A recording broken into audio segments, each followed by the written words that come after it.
என்ன அர்த்தம்? ஜீவனுள்ளோருக்கெல்லாம் தாய். நம்ம எல்லாருக்கும் தெரிந்ததான், தேவன் இந்த பூமியை சிருஷ்டித்தார். சிருஷ்டித்தது அந்த நன்மை தீமை அறியத்தக்க அந்த விருட்சத்தின் கனி என்ன செய்யக்கூடாது, புசிக்க கூடாதுன்னு சொல்லி தேவன் என்ன செஞ்சிருந்தாரு, கட்டளையிட்டு இருந்தாரு. ஏன்னா அவரோட திட்டம் ஜீவ விருட்சத்தை புசிக்கணும். அதுதான் தேவ திட்டம். நன்மை தீமை கனியை என்ன செய்யக்கூடாது, புசிக்க கூடாது. இதுதான் தேவனுடைய திட்டம். ஆனா தேவனுடைய வார்த்தைக்கு ஆதாமும் ஏவாளும் கீழ்ப்படியாம என்ன பண்ணிட்டாங்க, அந்த கனியை அவங்க என்ன பண்ணிட்டாங்கன்னா புசிச்சுட்டாங்க. அதாவது இது ஒரு மறைக்கப்பட்ட சத்தியம். ஆனாலும் ஆவியானவர் எனக்கு வெளிப்படுத்தினால இதை சொல்றேன். அதாவது இப்ப யாரு சாத்தான் வஞ்சிச்சு யார் கையில கொண்டு வந்து கொடுத்தா, ஏவாள் கையில கொண்டு வந்து அந்த கனியை கொடுத்த உடனே ஏவாள் என்ன பண்ணிட்டா, அதை வாங்கி உடனே புசிச்சுட்டா. ஏவாள் என்ன பண்ணிட்டா, அதாவது நான் திரும்ப சொல்றேன், உடனே வாங்கி ஏவாள் புசிச்சாளா அப்படின்னா ரொம்ப நாள் சாத்தானுக்கு ஏவாளுக்கு நல்ல ஒரு கனெக்ஷன் இருந்துட்டே இருந்திருக்கு. உடனே பழத்தை கொண்டு கொடுத்தா புசிச்சிருக்க முடியுமா? புசிச்சிருக்க முடியாது.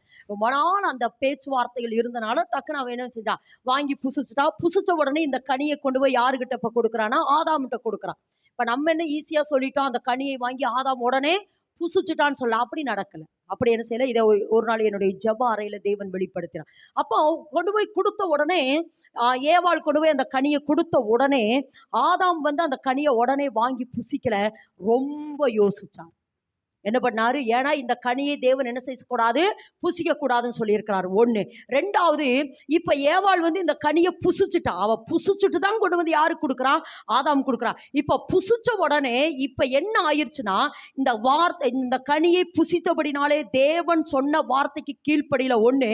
ரெண்டாவது, பிசாசுனுடைய வார்த்தைக்கு கீழ்ப்படிஞ்சு ஏவாள் இந்த கனியை புசிச்சபடினாலே ஏவாளுக்குள்ள இந்த தேவ சாயல் போயிருச்சு. முதல்ல என்ன போயிருச்சு, தேவ சாயல் இப்ப போயிருச்சு.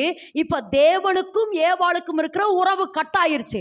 இப்ப இப்படியே கொண்டு வந்து ஆதாம் கிட்ட கொடுக்கிற. ஆதாம் என்ன செய்யறானா, அந்த கனியை வாங்கி புசிக்கிறதுக்கு யோசிக்கிறாரு. ரெண்டு விதத்துல யோசிக்கிறார். ஒண்ணு, இந்த கனியை சாப்பிட்டா நான் தேவனை இழந்துருவேன்.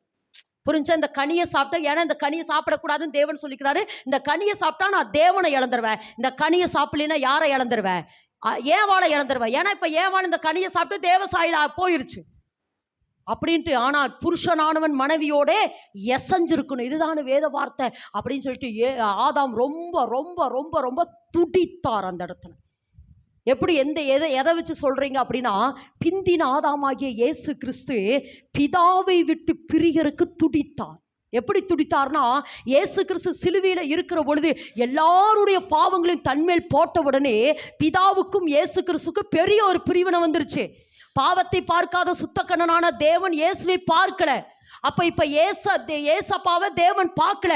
ஐயோ, நானும் பிதாவும் பிரிஞ்சுட்டுமே, நானும் பிதாவும் பிரிஞ்சிருவோமே அப்படின்னு இந்த பாத்திரம் என்னை விட்டு, அதுதான் அந்த பாத்திரம். நானும் பிதாவும் பிரிகிற ஒரு 3 மணி நேரம் வருதே அப்படின்னு அந்த நேரம் வரக்கூடாது என்பதற்காகத்தான் இயேசு கிறிஸ்து துடித்தார். இப்போ ஆதாம் இதே துடிக்கிறா. ஐயோ, இந்த பழத்தை சாப்பிட்டனா பாவம் எனக்குள்ள வந்துருமே, பிசாசின் சாயல் எனக்குள்ள வந்துருமே, நான் பிசாசுக்கு கீழ்ப்படிஞ்சா மாறிடுவேன்னு ஆதாம் துடிக்கிறா துடிக்கிறா துடிக்கிறா துடிக்கிறா துடிச்சாரு. ஆனா வாங்கி சாப்பிட்டார். இப்ப சாப்பிட்ட உடனே தேவன் வராரு. ஆதாமே எங்க இருக்கிறேங்கிறாரு. நாங்கள் நிர்வாணிகளாக இருப்பதனால் ஒழித்து கொண்டோம் அப்படின்னு நிறைய, அதெல்லாம் நமக்கு தெரிஞ்சதா? அப்ப இயேசு கிறிஸ்து சொல்றாரு, தேவன் சொல்றாரு சர்பத்தை. அப்ப அந்த இடத்துல 7 சாபம் வரும். 7 சாபம், பூமியா, ஆதாம, சந்ததியா, ஏவாள், இப்படி 7 சாபம் அந்த இடத்துல வருது. அதனால்தான் சிலுவையில் அவர் 7 வார்த்தைகளை அவர் வந்து என்ன செஞ்சார்னா பேசினார். அப்ப அந்த 7 சாபங்களை விடுற பொழுது ஒன்று சொல்றாரு, உனக்கும் ஸ்திரிக்கும் உன் வித்துக்கும் அவள் வித்துக்கும் என்ன பண்ணுவ, பகையை உண்டு பண்ணுவ. அவர் உன் தலையை நசுக்குவார், நீ அவர் குதிங்காலை நசுக்குவாய் என்று சொல்லி தேவன் அப்பொழுதுதான் சர்பத்தை என்ன செய்றாரு, சபிக்கிறாரு. இதை கேட்ட ஆதாம் ஆமா, ஏன்னா இப்ப மண்ணினாலே தேவன் மனிதனை உண்டு பண்ணி அவனுக்குள்ள எதை ஊதினாரு, ஜீவ சுவாசத்தை ஊதினாரு. இப்ப இந்த பழத்தை சாப்பிட்டாலே எது செத்துருச்சு, ஜீவன் செத்துருச்சு. இந்த ஜீவனை கொடுக்கத்தான் இயேசு இந்த பூமிக்கு வந்தார்.